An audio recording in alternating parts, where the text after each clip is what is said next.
A tiny bird with an incredible talent for mimicry had the whole neighborhood rolling with laughter, except for Karen, who was losing her mind. My parrot, Nicky, perfectly imitated Karen's voice. "I'm going to sue you. Ho violation. Ho violation." This had both the neighborhood and the courtroom in stitches, driving Karen so crazy that she decided to sue Nicky, even though he was just a parrot. What do you think of my parrot? He's a genius. He's basically getting revenge on Karen for all of us. If you've ever had a ridiculously controlling neighbor like Karen, share your story in the comments. Karen's infamous catchphrase had now come back to haunt her, repeated by none other than a parrot. And the imitation was so spot on that the neighbors present at the time were left gaping in shock. A moment of silence passed. Then, the entire street burst into laughter. Mr. Jack, an elderly man who lived 2 houses down, laughed so hard he had to clutch the fence for support. Oh my God. He even copied her tone perfectly. Mrs. Linda, who had once been reprimanded by Karen for planting marigolds instead of roses, was laughing with tears in her eyes. This is amazing. Finally, someone is standing up to her. Oh wait. No, not someone. A parrot. Karen, however, was not amused. Her face turned beet red, her fists clenched so tightly it looked like she was trying to crush the air itself. She spun toward me, her eyes blazing. "You need to teach that stupid bird to shut up immediately." I looked at Karen, then at Nicky. The parrot tilted his head as if he were assessing the situation.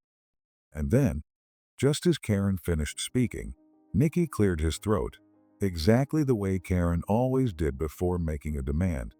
"You need to teach that stupid bird to shut up immediately." The mimicry was flawless, so precise that if someone had their eyes closed, they would have sworn Karen had said it herself. Silence blanketed the street. Everyone stood frozen, mouths agape. Then, ah, the laughter exploded, even louder than before. Some people doubled over, while others grabbed onto one another to keep from falling. Karen went ballistic. She stomped her feet, her face now the shade of a ripe tomato. Unacceptable. This is unacceptable.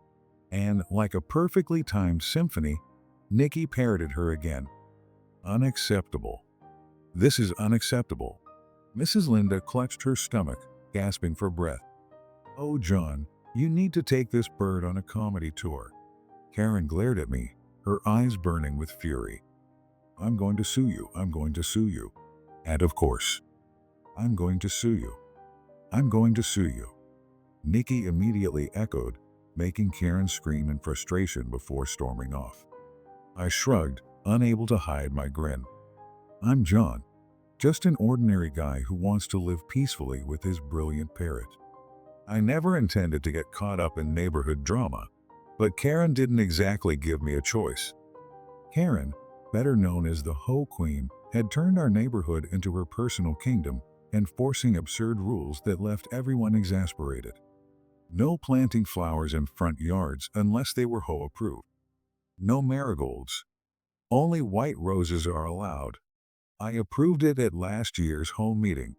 No parking in front of your own house for more than 15 minutes. This is not a public parking lot. If you don't move your car immediately, I'm calling the police. No playing music past 8 p.m., even soft music. Noise after 8 p.m. disrupts the neighborhood's peace. She monitored everything so closely that I sometimes wondered if she had hidden cameras spying on us. But there was one thing Karen couldn't control, and that was my parrot, Nicky. She gave orders, but Nicky gave them right back.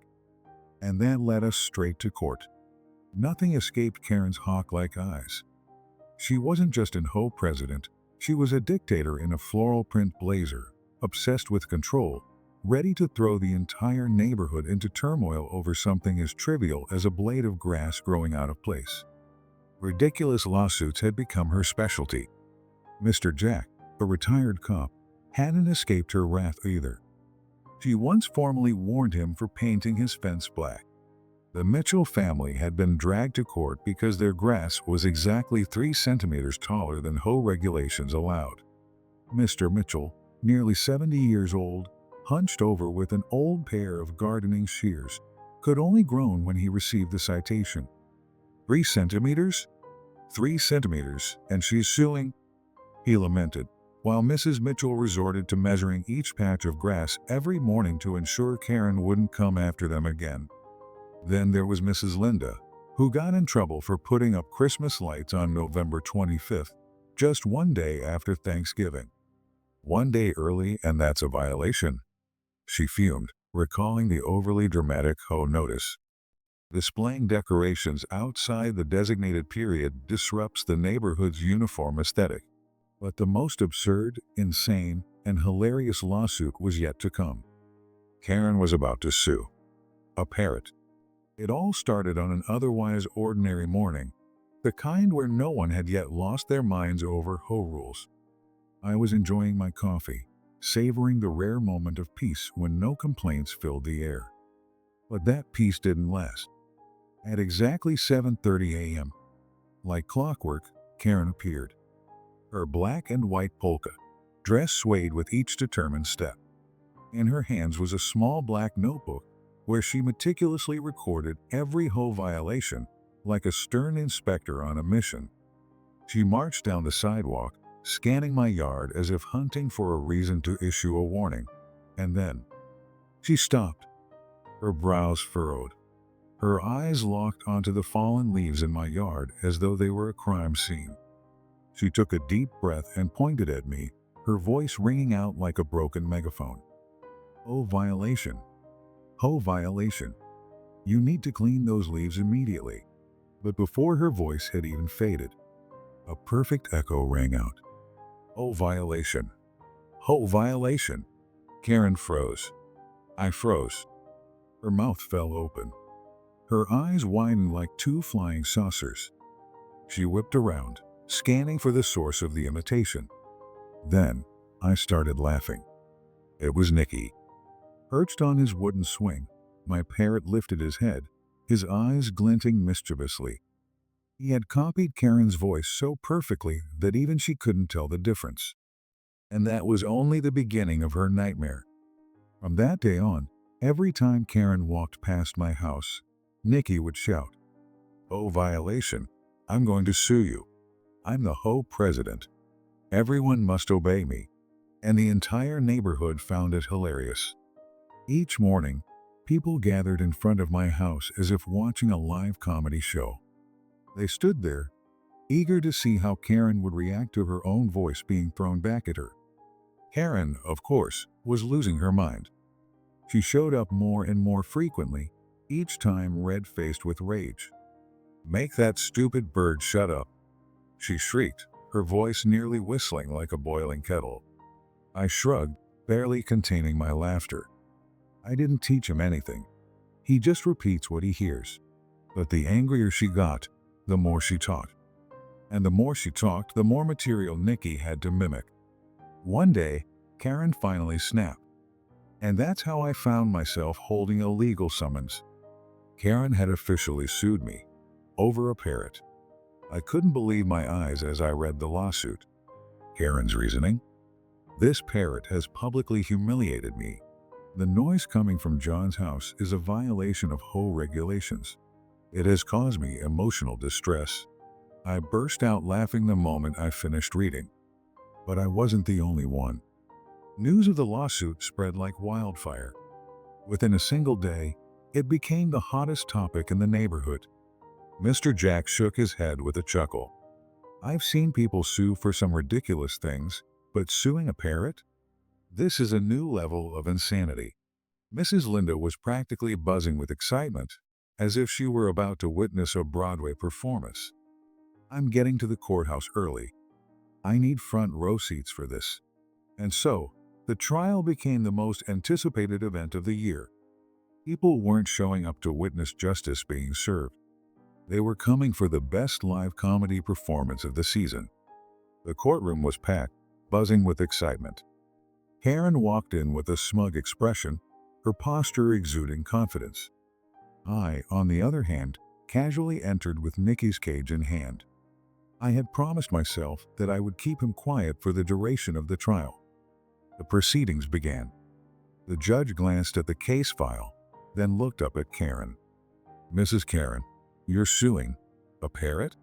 Karen cleared her throat, trying to maintain an air of seriousness. "Your Honor, this parrot has been repeatedly mocking me. It has damaged my reputation and made me a laughingstock in the community." "And what exactly has the parrot said?" the judge asked. Karen straightened up, puffing out her chest. "It mimics my voice, shouting things like, 'HOA violation. I'm going to sue you.' It's humiliating." The judge pressed his lips together, clearly struggling to maintain his composure. But before he could say anything, a voice rang out from the cage. "I'm going to sue you. HOA violation. HOA violation." The courtroom exploded with laughter. The judge had to take a full minute to regain his composure. Then, adjusting his glasses, he looked at Karen with a straight face. "Mrs. Karen, I have a very simple solution to this problem." Karen leaned forward, eager for a favorable ruling. "Yes, Your Honor, if you don't want to be mimicked. Maybe you should talk less." Laughter erupted again. Karen sat there, stunned, her mouth hanging open, her face burning red. The judge closed the file. Case dismissed. Court adjourned. Karen lost it. She shrieked in protest, but no one was listening. The case was over, and she had officially become the neighborhood joke. From that day on, Karen's power over the HOA crumbled. No one feared her rules anymore. John and Nicky continued living their peaceful and hilarious life. In fact, my house had now become the neighborhood's top attraction. People would stop by just to hear Nicky's HOA Karen impersonations. But the best moment came one sunny morning. Karen walked past my house, trying her best to appear indifferent. And then, from the porch, Nicky spoke up. "This isn't HOA violation. I'm going to sue you." Karen turned bright red and screamed, "Shut up, you stupid bird." And, of course, "Shut up, you stupid bird," Nicky immediately repeated, using her exact voice. The entire neighborhood burst into applause. Karen's face drained of color. She turned and stormed away. I smirked and looked at Nicky. "You're a genius, buddy." Nicky puffed up proudly, then chirped one final time. "HOA violation. HOA violation. Do you think Karen deserved this? If she continues waging war against animals, which species do you think she'll go after next?" If you enjoyed this story, don't forget to like, comment, and subscribe to Crazy Neighbor Drama for more hilarious HOA revenge stories.